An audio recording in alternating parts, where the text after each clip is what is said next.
Hello, welcome to Look East. Tonight we're live at Sandringham. The Duke lived here in recent times, most of the time, and it's a place he loved.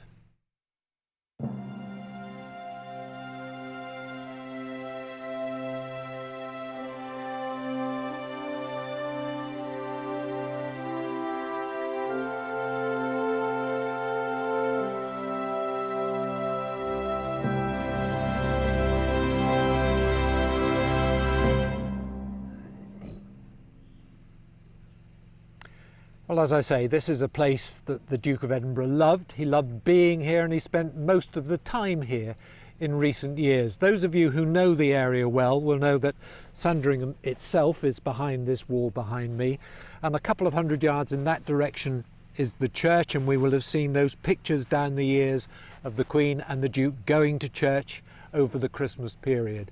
It's somewhere that he came and loved to be. It's somewhere where he did his carriage driving and all of that. And those of us who have covered royal visits over the years will have seen him many, many times, both on his own and out with the Queen. His connection to here has been very important to him and to the family. We'll start with a look back at his life with Mike Liggins.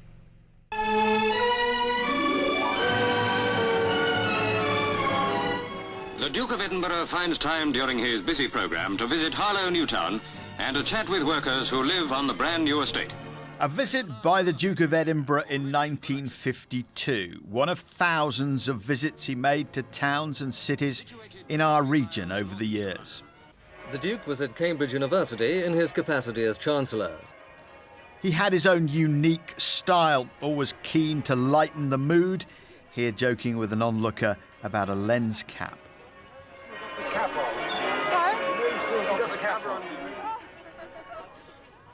If he was bored by opening countless buildings and factories, he never showed it. You're about to see the world's most experienced plaque unveiler. The world's most experienced plaque unveiler, after the Queen perhaps, would often make people laugh. This is nearly to declare that the place is a bit more open than it was before. He would have a word for everyone, not just the bigwigs. This, a visit to the Luton and Dunstable Hospital in 2013, always inquiring, always interested. The Duke of Edinburgh was a patron to countless organisations across the region, like the Wherry Trust in Norfolk. I was partially involved in starting a thing called the Maritime Trust, which was to try and preserve these historic ships of various kinds. And well, I suppose the Norfolk Wherry was not perhaps one of the bigger ships, but it's certainly one of the important part in maritime history. He had his passions, the Duke of Edinburgh Awards, of course, wildlife and conservation, carriage driving, here competing at the Norfolk Show. The Duke was interviewed on Look East on a number of occasions. In 1991, he talked to Stuart White at his beloved Sandringham about farming and the environment.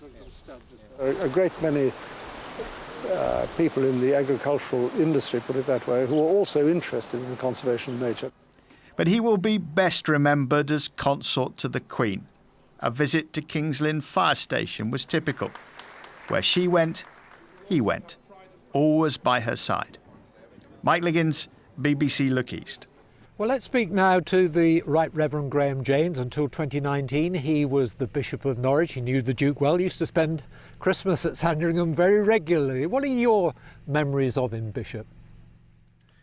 Well, I always thought he was a man who would have made his mark on the world, whatever he did, because of his force of personality, because he was so gifted, because he was interested in so many things. I think that, as well as an extraordinary constitution, I think that's one of the secrets of his long life. He remained interested well into his 90s in history, in theology, as well as all the organisations of which he'd been patron for so long. Of course, apart from those ceremonial occasions that you saw him at and when you came to the church here on the Sandringham estate, you also spent time with him as a family man. Was he very different as a family man? I think there was a remarkable consistency of character in the person that I saw.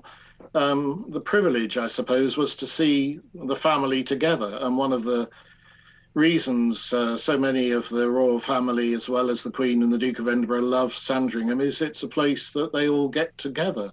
And it always struck me that the fondness that they had for each other was much greater than you might have guessed if you just read the newspapers. So he wasn't a person who was that different in private than he was in public. I mean, he let his guard down in public plenty of times, but you had to keep your wits about you with him because he had plenty of quips and you had to quip back pretty quickly. I was going to say, were you aware of that famous sense of humour of his? Well, I think the very first time I went to Sandringham, upon my appointment as Bishop of Norwich, the very first thing he said to me, he looked me up and down and said, "Are you happy clappy?" And I said, "No, I'm smells and bells." And that seemed to be the right sort of answer, really. But you had to be quite speedy with what you said to him. And if you didn't answer him well or became confused, then the conversation didn't continue for very long.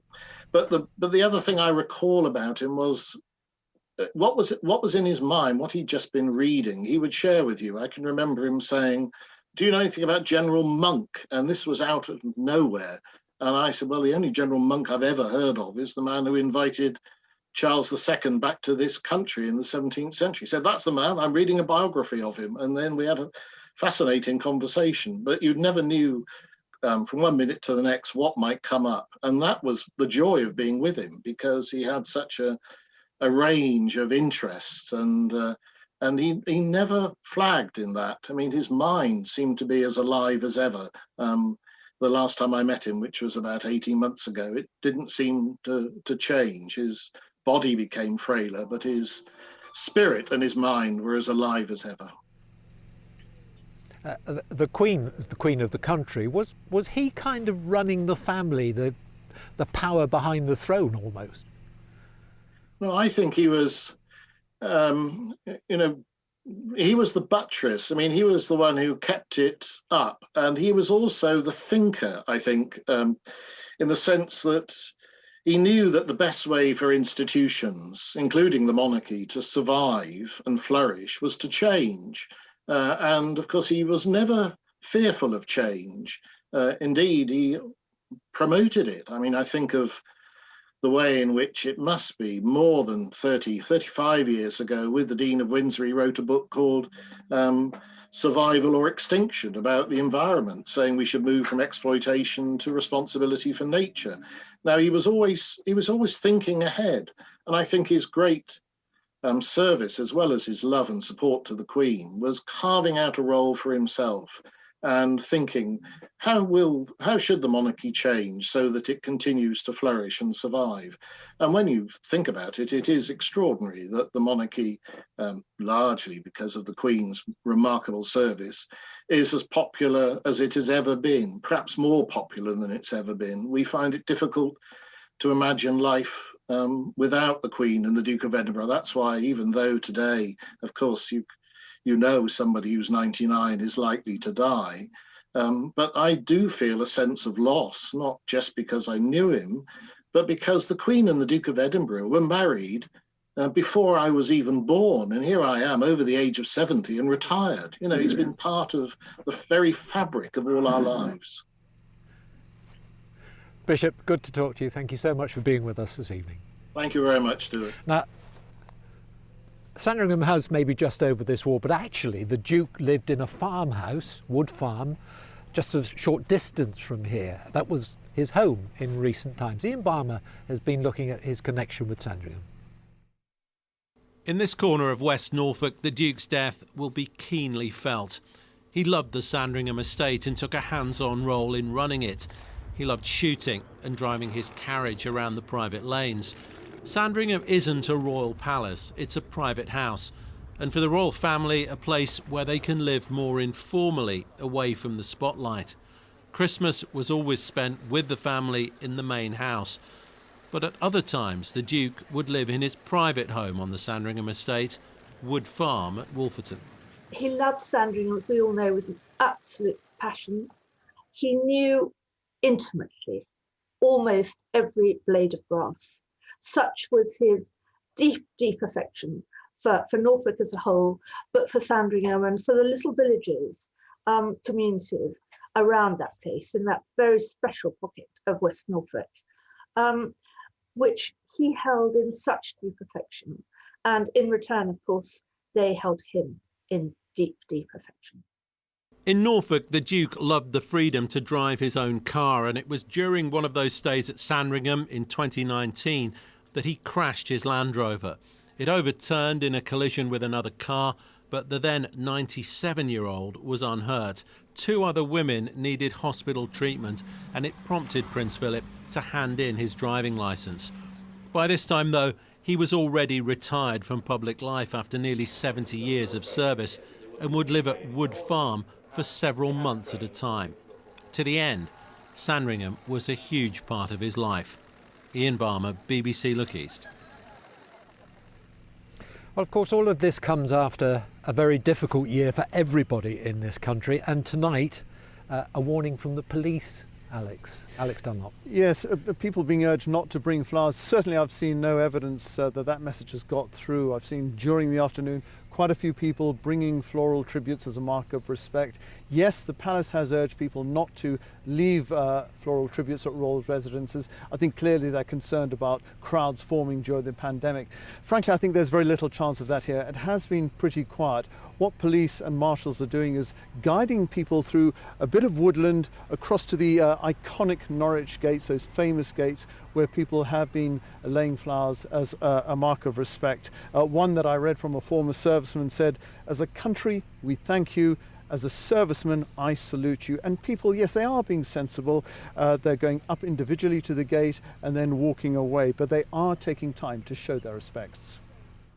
I think he was so important. He brought so much change, and just the way he taught people how to live their lives, I think, was really important. I think a role model to many men and people across the world, and in any Commonwealth country across the world. So I think that's a role model is probably the biggest thing I'd say of how to be and how to respect your duty and your how to lead your life. I think it's really sad that he's died.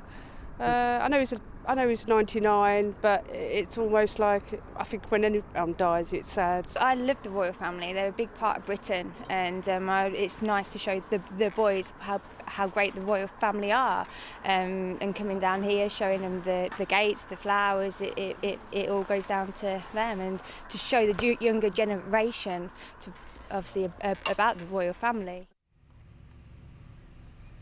Alex, one of the interesting things is that you and I have covered many royal visits down the years, and you see the same people time and time again, the royal watchers who come here, and they're not here today. Yes, it's interesting. As you say, every Christmas we see that same devoted clutch of royal watchers, seeing the family go from Sandringham House across to the Church of St Mary Magdalene for their Christmas service.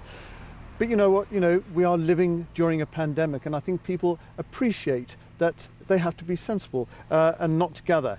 Had there not been a pandemic, had the Duke passed away on the estate, then I think we'd have seen a very different vista here, a sea of satellite trucks, and people would have been encamped here for several days.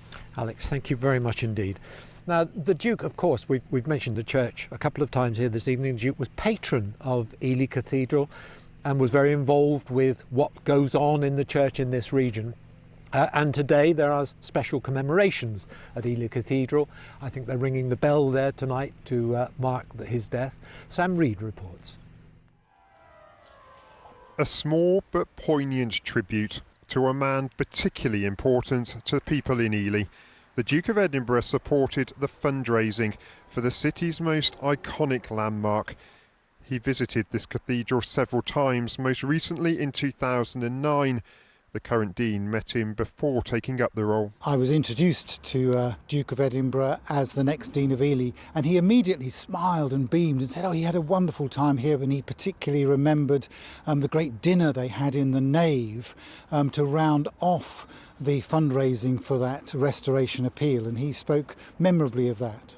Prince Philip took the role of patron of that fundraising organisation that raised millions to restore this place. I'm sure it made a big difference And he was actively involved and clearly interested, so I'm sure that he then spoke to other people about it and word of mouth and got people interested because he was interested. Today, at a time of national reflection, people in Ely paid their own tributes. Prince Philip was one of a kind, and I have to say, I thought he'd live forever. He had a real zest for living. Feel for the Queen, and it's a bit sad that he didn't manage 100. I know he would love to have done that. They're very, very sad, to be honest, and they're going to miss him because he was like the rock of the family, to be honest, and which kept them all together.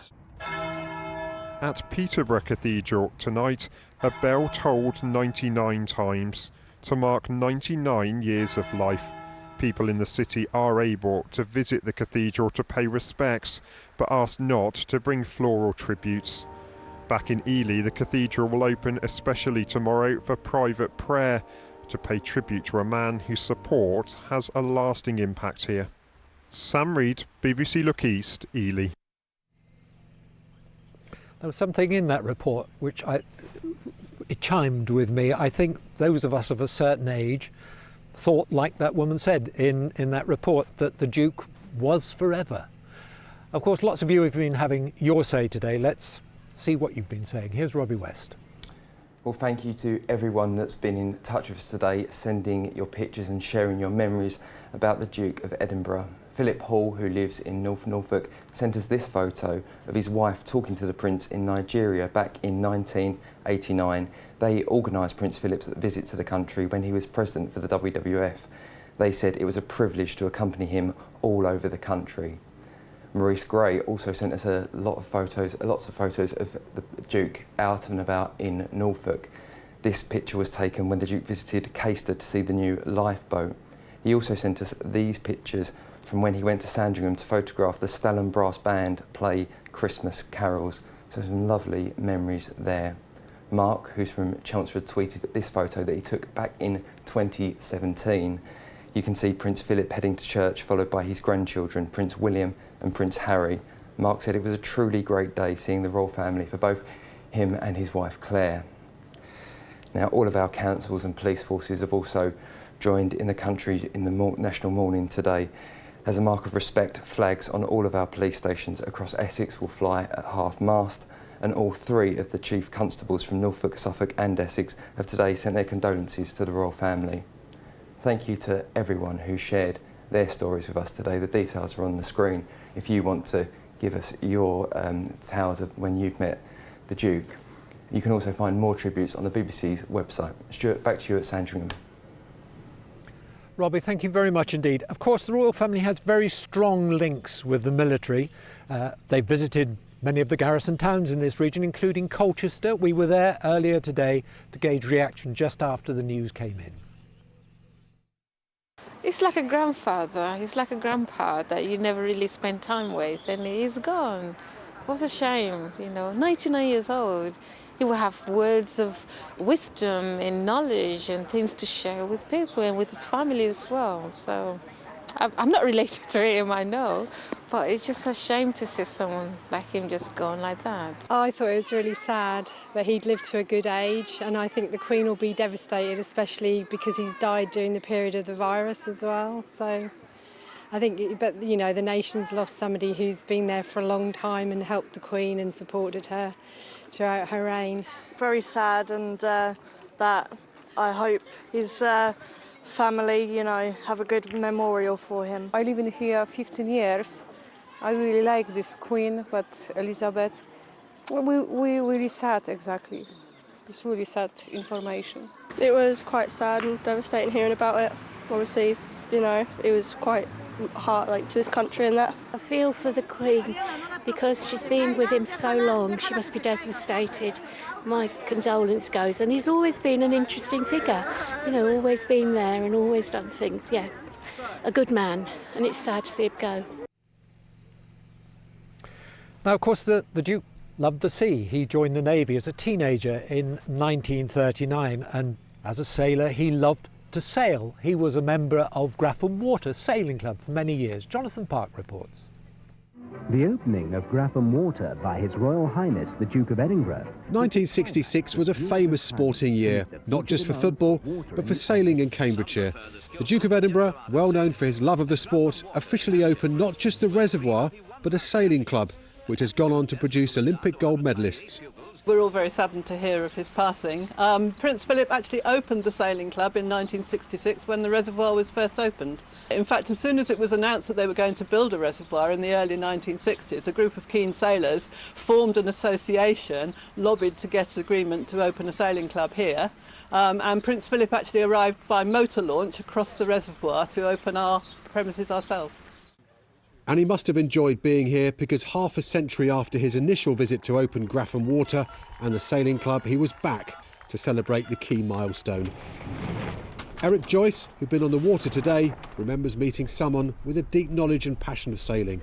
He met quite a few of us, and some of us had a good long conversation with him, and I found him to be a really interested person who was genuinely interested and very knowledgeable about the type of sailing that we do here at Grafham.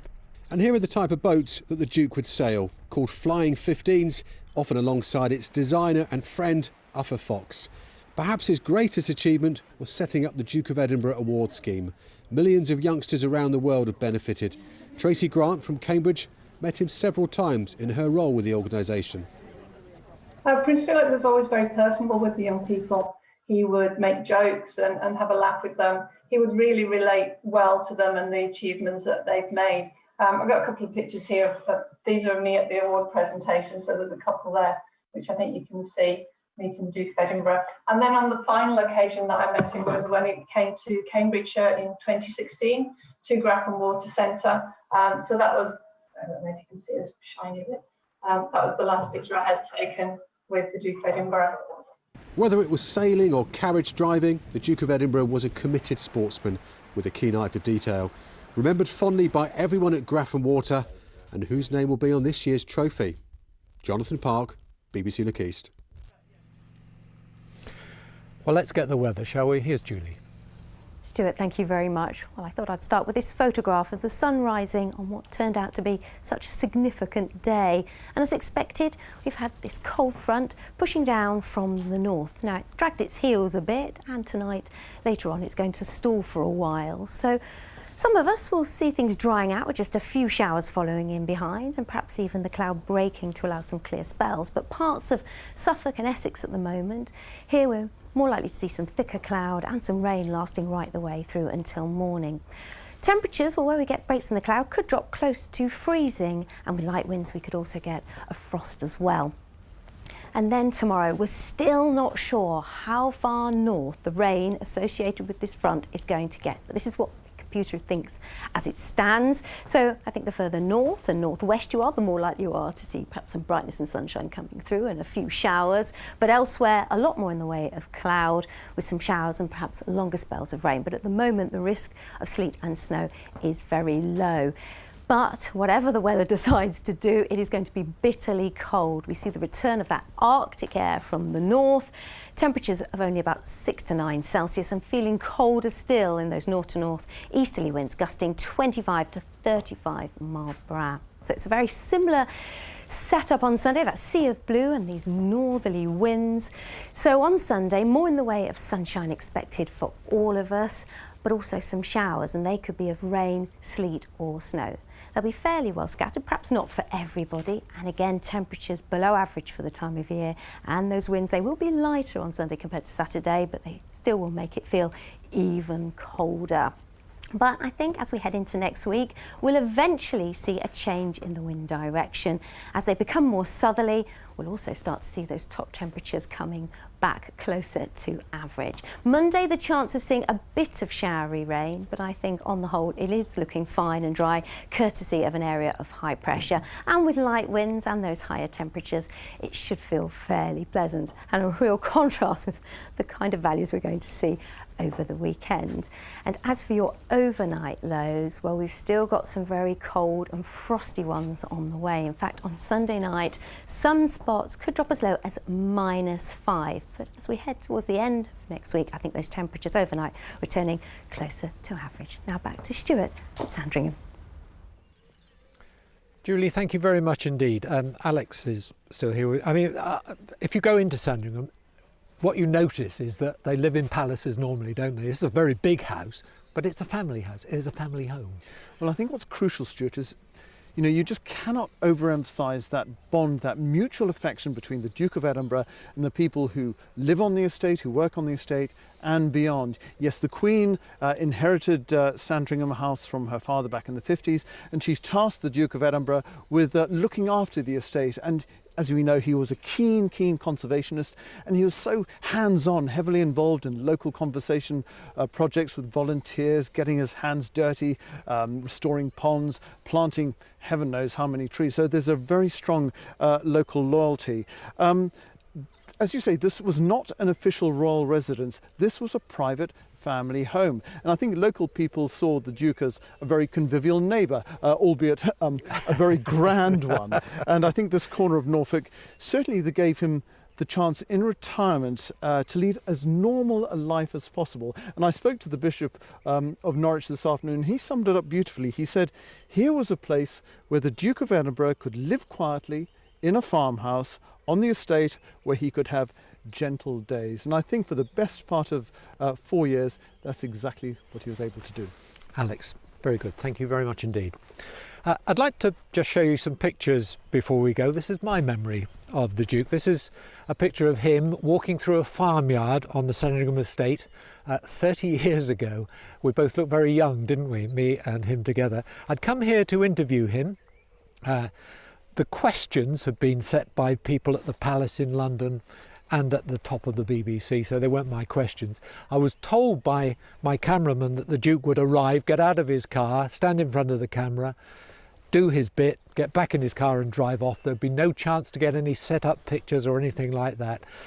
And we got on with the interview. The Duke arrived, he was very happy. He said, I said, have you seen the questions? He said, yeah, they're not very interesting, are they? Which was probably about right. We did the interview, and my cameraman Hank was moving around trying to get a two-shot of both of us. And the Duke said, why don't we go and walk through the farmyard? We walked down through the farmyard and we talked about all sorts of things. We talked about carriage driving, about farming, and about the Queen. It was one of the most astonishing moments of my life. It is something that I will carry with me. And on that day, the Duke was a real joy. Today, of course, he died. From all of us here at Look East, good night.